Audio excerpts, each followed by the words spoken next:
मंडळी नमस्कार. साहित्याच्या पारावरील या नवीन एपिसोडमध्ये तुमचं सहर्ष स्वागत. श्रीकृष्णानं अर्जुनाला कुरुक्षेत्रावर म्हणजे साक्षात युद्धभूमीवर सांगितलेली गीता हा बोधग्रंथ भारतात खूपच लोकप्रिय आहे आणि कितीतरी थोर व्यक्तींनी अभ्यासूंनी त्याचा अर्थ आपल्याला विशद करून सांगितलाय. कुणी त्यातील कर्मयोगावर भर दिलाय, कुणी ज्ञानयोगावर, कुणी राजयोगावर, तर कुणी भक्तियोगावर. चारही योगांचा सुरेख संगम असलेल्या गीतेतील दुसऱ्या अध्यायातील एका वचनाचा अर्थ सुबोध करून सांगणाऱ्या पुस्तकाबद्दल आज आपण पारावरील गप्पांमध्ये जाणून घेणार आहोत. लेखिका आहेत शिल्पा खेर आणि पुस्तकाचं शीर्षक आहे योगः कर्मसु कौशलम्.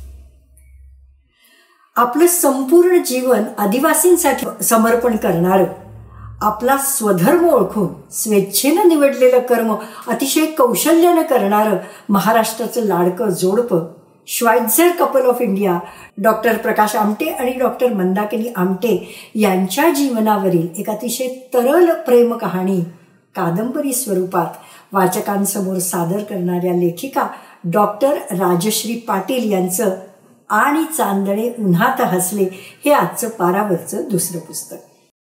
शिल्पाताई आणि राजश्री तुम्हा दोघींचंही मी साहित्याच्या पारावर मनापासून स्वागत करते. पुस्तकांवर आपली प्रतिक्रिया द्यायला आलेल्या दोन्ही वाचकांचंही स्वागत. योगः कर्मसु कौशलमवर श्री विलास ठुसे सर बोलतील आणि चांदणे उन्हात हसलेवर बोलण्यासाठी इथे आले आहेत मानसीताई चिटणीस. लोकमान्य टिळकांच्या गीता रहस्यावर लघुप्रबंध लेखन केलेल्या शिल्पाताई खेर या योगशास्त्र विषयात मास्टर आहे. म्हणजे त्या तज्ज्ञ तर आहेतच, परंतु त्यांच्याकडे खरोखरच योगशास्त्रातली मास्टर्स ही पदवी आहे. त्या व्यतिरिक्त मानसशास्त्र, बेसिक फ्रेंच यासारख्या विषयातील डिप्लोमाही त्यांनी प्राप्त केलेले आहेत. शिक्षण, सहकार्य, शक्ती आणि चातुर्य या तत्वांवर आधारित भाग्यश्री फाउंडेशन या डॉक्टर जितेंद्र खेर यांनी स्थापन केलेल्या संस्थेच्या त्या उपाध्यक्ष आहेत. सत्यमेव जयते, सोल्जर इन मी भाग 1 व 2, यश म्हणजे काय भाग 1 आणि 2, ए मेरे वतन के लोगो, जस्ट बिलीव्ह, रामायण, सुवर्णकण अशी त्यांची बरीच पुस्तकं ग्रंथालयानं प्रकाशित केली आहेत. सावित्रीबाई फुले पुरस्कार, यशवंतराव चव्हाण पुरस्कार, नवदुर्गा पुरस्कार, ठाणे कुणीजन पुरस्कार असे अनेक मानाचे पुरस्कार त्यांना प्राप्त झाले आहेत. शिल्पाताई, तुमच्या पुस्तकाचा पट विस्तृत आहे. गीतेतील बोधाला सुबोध करून तो तुम्ही वाचकांसमोर प्रस्तुत केला आहे. मला असं सांगा की गीतेतील अनेक महावाक्यांपैकी योगः कर्मसु कौशलम् हेच वचन तुम्ही शीर्षक म्हणून का निवडलं? रसिक श्रोते हो, नमस्कार. मीठाताई, तुमचा प्रश्न खरंच फार समर्पक आहे. योगः कर्मसु कौशलम् हे नाव का निवडावंसं वाटलं? तर नाव निवडावंसं वाटलं म्हणण्यापेक्षा मला जेव्हा मी लिहित होते तेव्हा एक मनात असं होतं की तरुणांना खरा जो योगाचा अर्थ आहे तो सांगण्याचा माझ्या अल्पमतीने मी प्रयत्न करावा.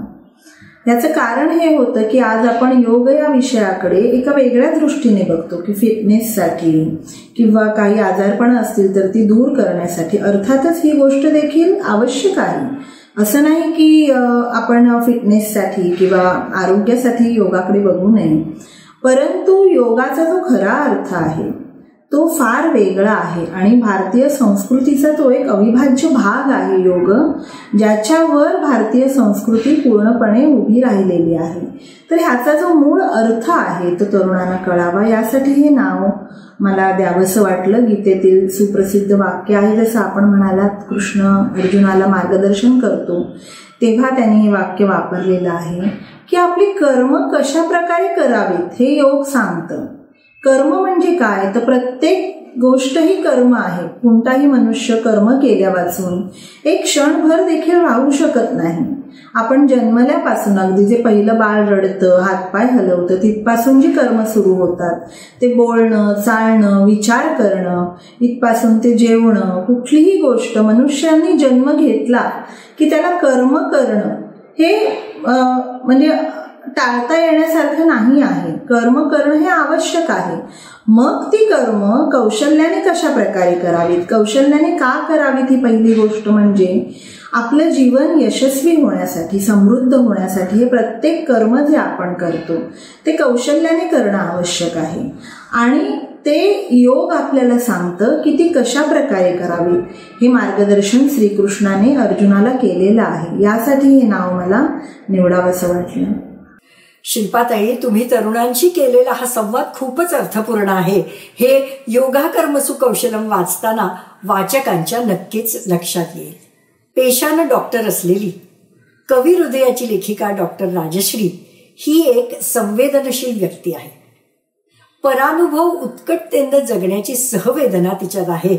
म्हणूनच तिच्या हातून स्त्रियांच्या व्यथा सांगणाऱ्या कविता रचल्या गेल्या आणि ग्रंथालीनं तिचा ती अजूनही जळत आहे हा काव्यसंग्रह प्रसिद्ध केला. सुमनांजली आणि राजोळी हे तिचे चारोळी संग्रहही प्रकाशित झाले आहेत. कथा, कविता, कादंबरी अशा सगळ्या साहित्याच्या प्रांतात मुसाफिरी करणाऱ्या डॉक्टर राजश्री पाटील यांचा देहदंश हा एड्सग्रस्त पेशंटच्या कथा असलेला आणि तिच्यातील ती आणि बोचऱ्या सुया असे 3 कथासंग्रह प्रसिद्ध झाले आहेत. आणि या तिच्या साहित्य सेवेला अनेक संस्थांनी पुरस्कार देऊन गौरवान्वित केलेला आहे. समाजसेवेत आघाडीवर असलेल्या या कवयित्रीची महिला सबलीकरण, महिलांचे आरोग्य या विषयावरील व्याख्यानं श्रोत्यांच्या विशेष पसंतीस उतरतात.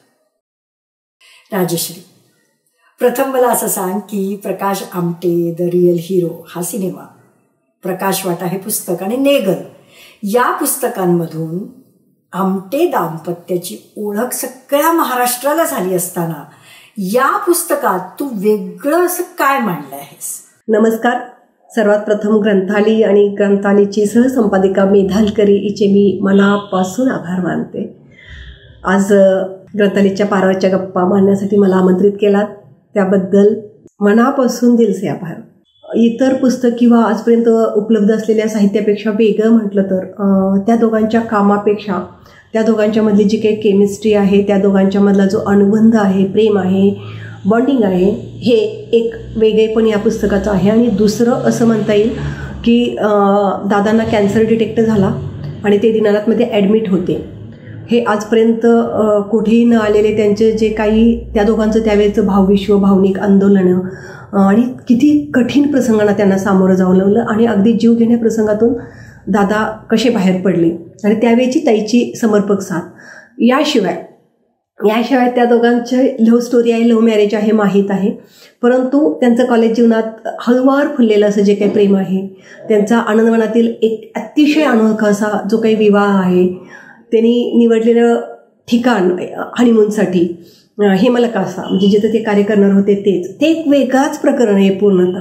आणि याशिवाय सुद्धा त्यांच्या आयुष्यातील हळवे प्रसंग म्हणजे दादांना जेव्हा स्नेक बाईट झाला होता तेव्हाचा अगदी जीव घेणा प्रसंग, ताई आणि ते पिकनिकला जातात तेव्हाच्या मधमाशांचे प्रसंग, मोठं असं हे वाचकांना काही माहीत असतील परंतु त्याचे डिटेलिंग किंवा त्यातला जो त्यांचा दोघांचा जो प्रेमळ असा संवाद, त्यांचं सहकार्य, त्यांचं समर्पण, त्या दोघांची अशी छान अशी जोडी अशी होत गेलेली आहे. आणि याशिवाय सुद्धा इतकं मोठं कार्य होत असताना दादांच्या बरोबरची डिग्री असणारी किंबहुना जास्तच डिग्री असणारी आणि तेवढंच समर्पक कार्यात सुद्धा प्रत्येक ठिकाणी त्यांची जी ताईची साथ आहे त्यावेळेचा ताईचा सहभाग म्हणजे आजपर्यंत प्रत्येक साहित्यामध्ये प्रकाश भाऊ जास्त हायलाईट झाले होते पण इथं ताई त्यांच्याच बरोबरीनं या पुस्तकात आलेले आहेत. हे या पुस्तकाचं खास वैशिष्ट्य आहे असं मला वाटतं. आणि इथं ताईंना खूप त्यांच्या व्यक्तिमत्वांना उजाळा देण्याचा किंवा त्यांच्या व्यक्तिमत्वाला अभ्यासण्याचा मी पुरेपूर प्रयत्न केलेला आहे या पुस्तकात. आणि त्या दोघांचं अनुबंध हे या पुस्तकाचं वैशिष्ट्य म्हणता येईल, वेगळे पण म्हणता येईल. खरंय राजश्री, प्रकाश भाऊ आणि मंदाताई यांच्यातील निस्सीम प्रेमाचा हा हळुवार अनुबंध तुझ्या लेखणीतून तितक्याच हळुवारपणे उतरला आहे, यावर कुणाचंही दुमत होऊ शकणार नाही. शिल्पाताई, योग, कर्म आणि कौशल्य असे 3 अत्यंत महत्वाचे शब्द या श्लोकात आहेत आणि त्याचा अर्थ हवा तसा आपल्या सोयीनुसार वळवून घेणारे लोक आपल्याकडे काही कमी नाहीत. तर आम्हाला प्रथम कौशल्याने कर्म करायची म्हणजे काय ते सांगा. कौशल्याने कर्मे करणे म्हणजे काय याचा अर्थ गीतेवर ज्यांनी भाष्य लिहिलेलं आहे, ज्या थोरा मोठ्याने लिहिलेलं आहे, मग ते ज्ञानेश्वर माऊली असो, शंकराचार्य असो, विवेकानंद असो, की आपल्या लोकमान्य टिळकांनी गीता रहस्यमध्ये लिहिलेलं असू दे, फार सुंदर पद्धतीने त्यांनी याचं विवेचन केलं आहे. कौशल्याने कर्म करण्यासाठी प्रथम आपला मीपणा बाजूला दूर करावा लागतो. हा मीपणा म्हणजे काय ना, हे शब्दात सांगणं सोपं आहे, पण तो प्रॅक्टिकली करताना कठीण आहे, नक्कीच कठीण आहे. यासाठी आपली अष्टांग योग साधना दिलेली आहे. यात यमनियमाचं महत्त्व प्रथम समजून घेणं आवश्यक आहे. आपण आसनापासून सुरुवात करतो, आसन प्राणायामाला महत्त्व देतो आरोग्याच्या दृष्टीने, परंतु यम आणि नियम हे जे वागणुकीचं सांगितलेलं आहे आपल्या वागणुकीविषयी, त्यावर महत्त्व देणं फार आवश्यक आहे. तर मीपणा दूर करणे हे कौशल्याने कर्मे करण्यासाठी आवश्यक आहे. यासाठी आसक्ती सोडणे म्हणजे मी जे काही कर्म ठरवलेलं आहे, समजा मी एखादं पुस्तक लिहायचं ठरवलं आहे, तर ते पुस्तक मी मनापासून पूर्ण प्रयत्न करून लिहीन, परंतु त्याचं पुढे काय होईल, ते किती जणांना आवडेल, ते किती जणांना समजेल, त्याचं मला काही अवॉर्ड वगैरे मिळेल का, ही आसक्ती झाली. या आसक्तीचा जर आधीपासून विचार केला गेला तर त्या कर्मात कौशल्य येणारच नाही, कारण त्या विचाराच्या अनुषंगाने आपण पुढे जात राहू आणि कितीही मिळालं तरी समाधान मिळणार नाही. तर कौशल्याने कर्म करणं म्हणजे मीपणा बाजूला करून आपलं कर्तव्य करणं. माझं कर्तव्य काय आहे, मी काय ठरवलेलं, मी जर शिक्षक आहे तर माझं कर्तव्य काय आहे, माझ्या किती मुलांना स्कॉलरशिप मिळेल, किती मुलं पुढे येतील ही नंतरची गोष्ट झाली, पण मी माझ्या वर्गातला प्रत्येक जो काही तास आहे तो त्याची प्रत्येक मिनिट मी मनापासून शिकवत आहे का, हे माझं कर्तव्य करणं झालं. मी एक विद्यार्थी आहे तर माझं कर्तव्य काय आहे की मनापासून माझा अभ्यास मी करणं, मला काही अडलं तर माझ्या शिक्षकांना विचारणं. याला कौशल्याने कर्म करणं असं म्हणतात, की फळाच्या आसक्तीमध्ये न गुंतता आपला मीपणा देखील बाजूला ठेवून आपलं जे समोर आलेलं कर्म आहे ते मनापासून करत राहणं आणि ते करून ईश्वराला समर्पित करणं. कौशल्याने कर्म करायची म्हणजे मीपणा बाजूला ठेवायचा. फळाच्या आसक्तीत गुंतून राहू नये असं जे तुम्ही म्हणालात शिल्पाताई, त्याबद्दल थोडं जरा अधिक विस्तृतपणे सांगाल का? कुठलंही कर्म करणं किंवा त्यातून फळाची अपेक्षा करणं हे केव्हाही चूक नाही, परंतु त्यामध्ये आसक्ती ठेवणं हे चूक आहे. याविषयी श्रीकृष्ण गीतेच्या 2ऱ्या अध्यायामध्ये सांगतात की जर आपण कुठल्याही विषयाविषयी आसक्ती जर मनात निर्माण झाली तर त्यातून काम निर्माण होतो, म्हणजेच इच्छा किंवा वासना निर्माण होतात. या इच्छांना जर प्रतिबंध झाला तर त्यापासून क्रोध निर्माण होतो, क्रोधापासून पुढे अविवेक किंवा संमोह निर्माण होतो, यातून पुढे स्मृतिभ्रम होतो, स्मृतिभ्रमापासून बुद्धिनाश होतो आणि बुद्धिनाशापासून सर्वस्वाचा नाश होतो. आणि आज समाजात ही स्थिती आपण आजूबाजूला पाहत आहोत की एखाद्या गोष्टीविषयी इतकी आसक्ती वाढलेली आहे की मला अमुक गोष्ट केली तर त्याचं फळ अमुक मिळायलाच हवं, हा जो च आहे तो काढून टाकायला हवा. एखादी गोष्ट आपण करत आहोत, आपण अभ्यास करत आहोत, तर त्यापासून परीक्षेत चांगले मार्क मिळण्याची अपेक्षा करणं चूक आहे का? तर अजिबात नाही. आपण एखादे पदार्थ बनवतो आहोत, तो पदार्थ चांगला व्हावा ही अपेक्षा करणं चूक आहे का? अजिबात नाही. कोणत्याही गोष्टीपासून, त्या कर्मापासून आपल्याला फळ मिळावं ही अपेक्षा चूक नाही आहे, परंतु त्यात जी आसक्ती आणते ना, तो च हा शब्द आहे. मला हे मिळायलाच हवं, तिथे सर्व प्रॉब्लेम निर्माण होतो आणि हा होऊ नये म्हणून श्रीकृष्णाने सांगितलेलं आहे की फळाच्या आसक्तीत गुंतू नका तुम्ही. फळाची अपेक्षा करा पण आसक्ती नको. आसक्ती हा च आहे, हट्ट आहे आणि तो काढून टाकता यायला हवा. यासाठी take life as it comes हे समजायला हवं. यासाठी परमेश्वरावर पूर्ण विश्वास हवा. आपण विश्वास म्हणजे देवळात रांगा लावणं किंवा जप करणं नव्हे, तो श्रद्धेचा एक भाग झाला, जरूर करावा. परंतु खरा विश्वास म्हणजे या विश्वामधील आस काढून टाकणं, आसक्ती काढून टाकणं. याचा अर्थ काय होतो की तू जे काही देत आहेस ते मला मान्य आहे आणि त्यातून मी पुढे जाणार आहे तुझा हात धरून. हा खरा विश्वास आहे. तर हा विश्वास आणणं म्हणजेच फळाप्रती आसक्ती न ठेवणं आहे. वा शिल्पाताई, आसक्ती म्हणजे च हे तुमचं सरळ साधं स्पष्टीकरण मला खूपच भावलं. राजश्री, तू असं म्हणालीस की मंदाताईंच्या मनात त्यांच्या भावविश्वात शिरून तू ही कादंबरी लिहिलीस.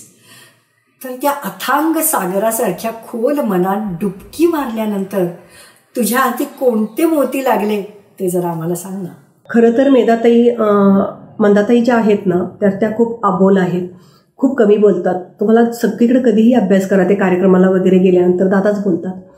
परंतु नेमकं यावेळेस दादांना कॅन्सर डिटेक्ट झाला होता, ते दिनातमध्ये ॲडमिट होते आणि संपूर्ण संपर्क माझा ताईबरोबर आला. आणि ताई माझ्यावर इतक्या खुलत गेल्या, आमचे इतके फोन झाले, भेटी झाल्या की अबोल कधी माझ्याबरोबर इतकी खुलली की मी पूर्णतः तिच्या अंतरंगात विहार करून आले असं मला वाटतं. आणि अतिशय नाजूक प्रसंग, अतिशय पर्सनल गोष्टी ताईंनी माझ्याबरोबर अगदी एखाद्या सखीसारख्या शेअर केल्या.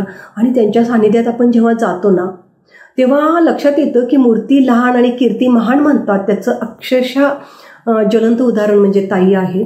इतक्या सुंदर सुशील नाजूक बाईच्या म्हणजे अंगी इतकं काहीतरी भरलेलं असेल असं खरंच आपण कल्पना करू शकत नाही. त्या प्रचंड संयमी आहेत, खूप हुशार आहेत. त्यांची निर्णय घेण्याची क्षमता जी आहे ती खूप ही आहे आणि मऊ आहेत. म्हणजे त्या ज्या भांड्यात आपण पाणी घालू ना आणि ते कसं पाणी तो आकार घेतो ना त्या भांड्याचा, तशा मोल्डेबल सुद्धा आहे. आणि कोणतंही वाद विवाद असं न करता शांत मार्गानं खूप चांगल्या सुंदर पद्धतीनं प्रश्न कसे सोडवायचे. आता त्या संपूर्ण प्रकल्पाच्या ताई होताना, आई आरतीसारख्या आदिवासी मुलीची आई होताना, एक कार्यकर्ती होताना आणि डॉक्टर म्हणून तेवढीच जबाबदारीची भूमिका पार पाडताना आणि प्राण्यांची इतकी आवड नसताना सुद्धा तो प्राण्यांचा गोतावळा सांभाळताना, ताईचं प्रत्येक गोष्टीत किंवा माडिया शब्दकोश असेल तो तयार करताना इतकं कॉन्ट्रीब्युशन आहे ताईचं की मी 2 मिनिटात त्यांच्याबद्दल नाही सांगू शकत. पण ताई मला तर वाटते की एक आदर्श संसाराची, आदर्श प्रेमिका, आदर्श डॉक्टर, आदर्श समाजसेविका, आदर्श आई असं तिच्याबद्दल बोलता येईल. आणि मला प्रचंड अभिमान वाटतोय ताईचा. आणि हे व्यक्तिमत्व कुठंतरी सगळ्यांच्या समोर यावं असं वाटत होतं आणि यातूनच हा लेखन प्रपंच झाला. मंदाताई हे विविध पैलू असलेलं गोंडस व्यक्तिमत्व 2 मिनिटात सांगण्यासारखं नाही, या तुझ्या मताशी मी अगदी सहमत आहे. वाचक हो, त्यासाठी तुम्हाला ही कादंबरी वाचायला हवी. त्यातील पानातून उभारून येणारं मंदाताईंचं सुंदर, सोज्वळ आणि राजश्री म्हणते तसं आदर्श रूप तुम्हाला मोहून टाकेल याची मला अगदी खात्री आहे. राजश्री, कादंबरी रूपात म्हणजे थोडा कल्पनेचा आधार घेऊन फ्लॅशबॅक तंत्राचा वापर करून तू ही जीवनगाथा किंवा तुझ्या शब्दात त्याला आपण प्रेमगाथा म्हणून लिहिलीस. ती नक्कीच वाचकांच्या पसंतीस उतरेल. पण मला असं सांग की यातील तुला स्वतःला आवडलेला प्रसंग कोणता? अनेक प्रसंग आहेत, परंतु त्यांचं नुकतंच प्रेम फुलू पाहत होतं आणि तेव्हाच एक सोगत ताईचं मी इथं वाचूनच दाखवते. आठवणीतील ती एक रम्य संध्याकाळ. मला पुस्तक वाचायची प्रचंड आवड होती. मेडिकलची मोठमोठी पुस्तकं अभ्यासली होती, परंतु वाचनाचा छंद गप्प बसू द्यायचा नाही. अशीच एके दिवशी अंगणात बाकावर पुस्तक वाचत असताना माझी समाधी लागली होती. प्रकाश तिथूनच चालला होता. त्याने काहीतरी विचारले, पण माझं लक्षच नव्हतं. तो कितीही तर वेळ मला पाहत उभा राहिला म्हणे. काहीतरी जाणून माझं लक्ष समोर गेलं तर हा पुढ्यात उभा. गोंधळून मी विचारलं, तुम्ही इथं काय बघताय? एक समाधी लागलेली सुंदर मूर्ती. तो म्हणाला, तशी मी लाजून चूर झाले. बोलायला काहीच शब्द सुचत नव्हते. ते मी पुस्तक वाचत होते. गोंधून हातातील पुस्तक उगीच उलटं पालटं करत मी म्हणाले, एका माणसाला पुस्तक वाचता येतं पण मन नाही. तो खोल डोळ्यात पाहत म्हणाला आणि झरकन निघूनही गेला. काय म्हणाला हा? आश्चर्याने थिजून कितीतर वेळ मी त्याच्या पाठमोऱ्या आकृतीकडे पाहत उभी होते. अंगभर एक रोमांच शहारला. मनाच्या गाभाऱ्यातील घंटेचा निनाद कानात गुंजन करत होता. तो काय म्हणाला? मन वाचता येत नाही आपल्याला? म्हणजे मला जे जाणवते ते त्यालाही वाटतंय तर? माझ्या हृदयाच्या गाभाऱ्यात सुखद सोनेरी लहरी हिलकावे घेऊ लागल्या आहेत तशा त्याच्याही घेऊ लागल्या आहेत का? किती गूढ अर्थ दडलाय त्याच्या वाक्यात. मी त्याच्या मनातील वाचत नाही असंच म्हणायचं होतं ना त्याला? वेडाच आहे. माझं मन तरी त्याला कुठे वाचता येते? ढोबू कुठला आहे ना गोड प्रसंग. असे अनेक त्या दोघांच्यातले हलवे प्रसंग, हलवी वाक्य, दादांची प्रचंड मिश्किली आणि तेवढेच समर्पक ताईंचा साथ, असे अनेक प्रसंग आहेत. ते तुम्ही प्रत्यक्षातच वाचा आणि त्याचा आनंद घ्या. मंडळी, ओठांवर हलकंसं स्मित पसरवणारे असे अनेक अनेक प्रसंग या कादंबरीत आहेत. शिल्पाताई, मागच्या उत्तरात तुम्ही म्हणालात की आसक्तीत गुंतून राहू नये. तर हे बहुतेकांना थिअरी म्हणून ध्यानात येतं, पण आचरणात आणणं मात्र कर्मकठीण. तेव्हा आता आम्हाला आसक्ती सोडायची म्हणजे नेमकं काय करायचं हे समजावून सांगा ना. आणि हो, तुमच्या पुस्तकात तुम्ही संतांच्या जीवनातली किंवा आपल्या पाहण्यातली अगदी शेजारी पाजारी किंवा संपर्कात येणाऱ्या दिसणाऱ्या लोकांची उदाहरणं देऊन तुमचा मुद्दा तुम्ही स्पष्ट करता. तर हे उत्तर देताना तसं एखादं उदाहरण देता येईल का तुम्हाला? आसक्तीत न गुंतणे म्हणजे प्रथम मनातून तुलना जायला हवी. कोणाशीही कधीही तुलना म्हणजे कंपॅरिझन करता कामा नये. तुलनेमुळे मनात भीती उत्पन्न होते किंवा अहंकार निर्माण होतो. मी कुणापेक्षा जास्त आहे का? मी कुणापेक्षा कमी आहे का? ही भीती जी आहे ती आपल्याला आपल्या स्वस्वरूपाकडे जाण्यापासून अडवते आणि यामुळे आपली जी कर्मामधील कौशल्य आहे हे येऊ शकत नाही. या बाबतीत जर एक उदाहरण घ्यायचं झालं तर ज्ञानेश्वर महाराजांचं मी सांगेन की चांगदेव म्हणून एक महान ऋषी होते ज्यांनी 1400 वर्षांचं आयुष्य होतं त्यांचं आणि शेकडो वर्षांची तपश्चर्या केलेली होती. वाघावर बसायचे, साप गळ्यात घालायचे आणि अनेक चमत्कार ते करायचे. आणि ह्या ऋषींना त्यांच्या गुरूंनी सांगून ठेवलेलं होतं की काही शेकडो वर्षांनी तुला ज्ञानेश्वरा महाराजांकडून मुक्ती मिळेल किंवा मुक्तीचं ज्ञान मिळेल. आणि जेव्हा ते ज्ञानेश्वरांची कीर्ती ऐकतात तेव्हा त्यांना कळतं की हेच ते ज्ञानेश्वर महाराज आहेत ज्यांच्याकडून मला मुक्तीचं ज्ञान मिळणार असं माझ्या गुरूंनी सांगून ठेवलेलं आहे.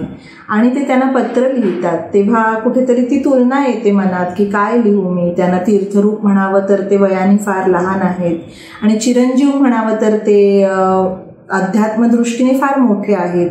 आणि तेव्हा कोरा कागद ते पाठवतात आणि तेव्हा ज्ञानेश्वर माऊली तो कोरा कागद पाहतात. 17-18 वर्षाचं माऊलीचं वय, 14 वर्षाची मुक्ताई, 1400 वर्षाच्या चांगदेवांचं हे पत्र पाहून म्हणते अरे 1400 वर्षाचा चांग्या कोरा तो कोराच राहिला.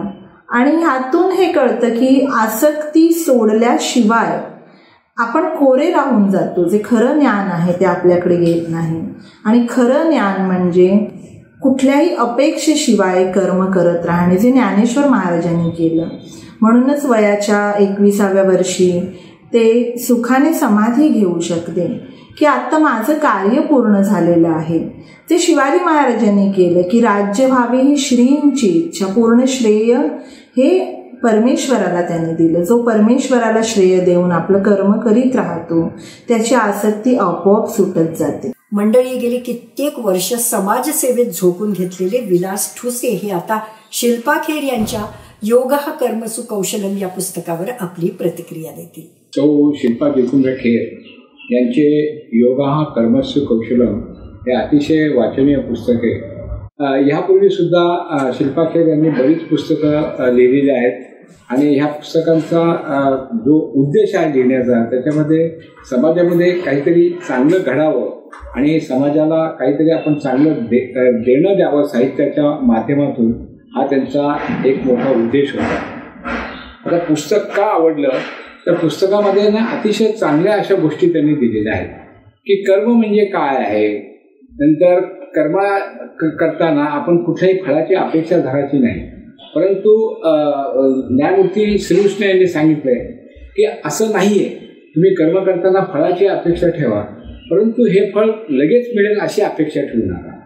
त्याचप्रमाणे खेर मॅडमनी याच्यामध्ये दुसरा एक अतिशय महत्त्वाचा मुद्दा दिलेला आहे की कुठल्याही गोष्टीची आसक्ती धरायची नाही. आसक्ती धरल्यानंतर माणसाचा त्याबद्दलचा एक वाईट अनुभव त्याच्यात निर्माण तयार होतो आणि माणूस त्याच्यामध्ये खचला जातो. त्यामुळे कुठलीही कर्म करताना कुठल्याही गोष्टीची आसक्ती धरायची नाही. आणि त्याचप्रमाणे त्यांनी त्याच्यात काही उदाहरणं दिलेली आहेत की एक राहुल नावाचा मुलगा अमेरिकेत असतो आणि पैशाच्या मागे लागतो, खूप पैसा कमवतो, आई वडील जातात आणि तो इथं भारतात येतो आणि नंतर एकाकी पडतो. त्यामुळे पैसा हा सर्वश्रेष्ठ नाही आहे. तुम्ही आयुष्यात सातत्याने कर्म करत राहायचं आणि चांगल्या गोष्टीची आस धरायची नाही, परंतु वाईट गोष्टीची आसक्ती धरायची नाही. आसक्ती माणसाला शेवटी खूप वाईट ठिकाणी नेऊन जाते. शिल्पा खेर यांचं खरोखरच या पुस्तक लिहिण्यामागचा उद्देश हा खूप चांगला होता आणि याच्यासाठी त्यांना ते निश्चितपणे यश आलेलं आहे असं मी मानतो. पुस्तक खूपच वाचनीय झाले आहे, ओघवती आणि चांगली अशी त्यांची लेखनशैली ही मनाला भावणारी आहे. ते पुस्तक घेतल्यानंतर मी तर खरं म्हणजे 2 दिवसातच ते पुस्तक संपवलं. खूप अतिशय चांगल्या पद्धतीने त्याची मांडणी केलेली आहे. राजश्री, आणि चांदणे उन्हात हसले या शीर्षकातील शीतलता वाचणाऱ्याच्या मनाला एक प्रकारचा थंडावा देऊन जाते. या शीर्षकाबद्दल थोडं सांगशील का? आणि चांदणे उन्हात हसले या शीर्षकावरनंच सजग जे वाचक आहेत त्यांच्या लक्षात येईल त्यातली एक शीतलता, त्यातली मधुरता. बऱ्याच वेळा असं वाटतं की इतकं काव्यमय शीर्षक इतकं साधं जीवन जगणाऱ्या लोकांच्यासाठी का, पण ते साधं जगले असले तरी त्यांच्या अंतरीचं, त्यांच्या प्रेमाचं जे काव्य आहे ते खरं तर कोणत्याच शब्दात पकडण्या न येण्यासारखं आहे. कादंबरी लिहिताना जेवढा मला त्रास झाला नाही तेवढं शीर्षक निवडताना झालेलं आहे. आणि याशिवाय वेगळं समर्पक नाव त्या दोघांच्या प्रेमाला नव्हतं. आणि याचा अर्थात श्रेय मेधा ताई तुला जातं, कारण हे शीर्षक तू मला सुचवलं होतंस आणि ताईंनाही ते प्रचंड आवडलं. आणि का नाही आहे, कारण इतक्या अभावग्रस्त ठिकाणी राहत होते ते, इतकं सगळं तिथं डेडिकेशन होतं आणि तेव्हा जी त्यांची साथ होती एकमेकांची ती आपण नाही पकडू शकत. म्हणजे इतक्या हिंस्त्र प्राण्यांना सुद्धा प्रकाशभाऊ इतकं प्रेम देतात तर पत्नीला किती दिलं असेल. आणि इतक्या अभावाच्या ठिकाणी इतकं मोठं समर्पण आणि कार्य करताना जी काही मानसिकता आहे ते जे सांभाळण्याचं जे काम आहे ते त्या दोघांनी एकमेकांना खूप आपल्या आंतरिक प्रेमानं त्यांनी ते सगळ्याच्या काही उणिवा होत्या त्या भरून काढलेत असं मला वाटतं. आणि म्हणूनच तिथं उन्हात चांदणं हसलं आहे हे त्यांच्या एक प्रेममय संबंधाला पण संबोधून आहे त्याच्यासाठीही. आणि त्या दोघांचं इतकं समर्पक साथ हातात हात घालून चालले, युनिटी ठेवली, दोघांच्या बुद्धीचा, कार्याचा, प्रत्येक गोष्टीचा उपयोग होऊन इतकं मोठं कार्याचा डोंगर उभा राहू शकला. या अर्थानेही आणि चांदणे उन्हात हसले हे शीर्षक दिलेलं आहे. आणि मला याच्याबद्दल वाचकांच्या खूप सुंदर प्रतिक्रिया आल्या. प्रत्यक्षात भारती आमटे, विकास आमटे यांच्या पत्नी, त्यांनी खास फोन करून सांगितलं की शीर्षक आणि कवर मला जबरदस्त आवडलं आणि खूपच समर्पक दिलेलं आहे. आणि तिथंच या नावाचं किती उचित आहे हे समजून येतं. मंडळी, आणि चांदणे उन्हात हसले, खरं म्हणजे ते बोल आहेत आज चांदणे उन्हात हसले, तर आजच्या ऐवजी आणि हा शब्द घातलाय. तर या प्रसिद्ध गाण्यातील पुढचा महत्वाचा शब्द आहे तुझ्यामुळे. तो शब्द नकळत आपल्या मनात गुंजत राहतो. हीच त्या शीर्षकातली मधुरता आहे. प्रकाश भाऊ म्हणतायत, मंदा हे तुझ्यामुळे, आणि मंदाताई म्हणतायत, छे रे प्रकाश हे तुझ्यामुळे. एक चोखंदळ वाचक आणि विपुल साहित्य सेवा केलेल्या मानसी चिटणीस यांच्याकडून ऐकूया आणि चांदणे उन्हात हसले या पुस्तकावरील त्यांची प्रतिक्रिया. नमस्कार. रसिक हो, प्रेमकथा म्हटलं की आपल्या नजरेसमोर एक नायक येतो, एक नायिका येते आणि त्यांची प्रेमकथा येते.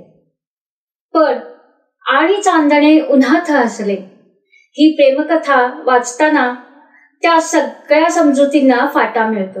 आमटे दाम्पत्याचं कॉलेजमधलं शिक्षण असो किंवा लग्न झाल्यानंतर दुसरीकडे कुठेही फिरायला न जाता प्रकाशदादांनी भामरागडला जायचं ठरवलेलं असो आणि भामरागडमध्ये गेल्यानंतरचं त्यांचं जीवन असो, आदिवासींसाठी त्यांनी केलेले कष्ट असोत, आदिवासींच्या सेवेसाठी त्यांनी उभारलेल्या आरोग्य सुविधा असोत किंवा अतिशय प्रतिकूल परिस्थितीला झगडत त्यांनी आवश्यक किंवा हाताशी असलेल्या साधनांचा वापर करून केलेली आरोग्य सेवा असो, या सगळ्यांबरोबरच उलगडत होती ती त्यांच्यामधली निशब्द अशी प्रेमकहाणी. अगदी सुरुवातीपासून ते डॉक्टर दीनानाथ मंगेशकर हॉस्पिटलमध्ये प्रकाश आमटे ॲडमिट होण्यापर्यंत ही प्रेमकथा अतिशय सुंदर अशा अंगाने फुलवण्यात राजश्रीताई नक्कीच यशस्वी झालेल्या आहेत. जेव्हा ही कादंबरी लिहून झाली तेव्हा राजश्रीताईंनी आवर्जून त्या कादंबरीचा पहिला ड्राफ्ट मला वाचायला पाठवला आणि एका बैठकीत मी तो वाचून काढला आणि मला समाधान वाटतंय की राजश्रीताईंनी जसा विचार केला होता आणि जसं लिहायचं ठरवलं होतं त्याच अंगानं, त्याच शैलीमध्ये, त्याच फ्रेममध्ये त्यांनी ही प्रेमकथा बसवलेली आहे. खरं तर प्रकाश आमटे आणि डॉक्टर मंदाताई आमटे यांच्यासारख्या लार्जर दॅन लाईफ जगणाऱ्यांच्या वैयक्तिक आयुष्यामधले काही प्रसंग लिहिणे हे तसं अवघडच असतं एखाद्या लेखकासाठी. पण राजश्रीताईंनी ते आव्हान पेललं आहे आणि खूप छान सुंदर रीतीनं त्यांची ही प्रेमकथा कुठेही आशयाला धक्का न लावता फुलवलेली आहे, याचा मला खूप आनंद वाटतो.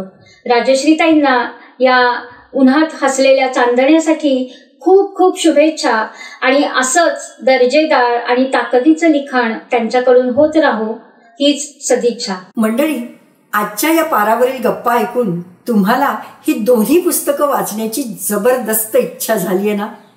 मग लगेच खाली दिलेल्या ग्रंथालयाच्या नंबरवर संपर्क करा आणि सवलतीच्या दरात ही पुस्तकं घरपोच मिळवा. ग्रंथालय वॉच या आमच्या यूट्यूब चॅनलला सबस्क्राईब करा, एपिसोड लाईक करा आणि आवर्जून कमेंट लिहा. आम्ही वाट पाहत आहोत. शिल्पाताई, राजश्री, मानसीताई आणि विलास ठुसे तुम्हा चौघांनाही पारावरील गप्पांमध्ये सहभागी झाल्याबद्दल मी मनापासून धन्यवाद देते आणि मंडळी आज इथेच थांबते. पुन्हा भेटूया मार्च महिन्याच्या शेवटच्या शुक्रवारी. 27 फेब्रुवारीला येणाऱ्या मराठी राज्यभाषा दिनाच्या तुम्हा सर्वांना हार्दिक शुभेच्छा. नमस्कार.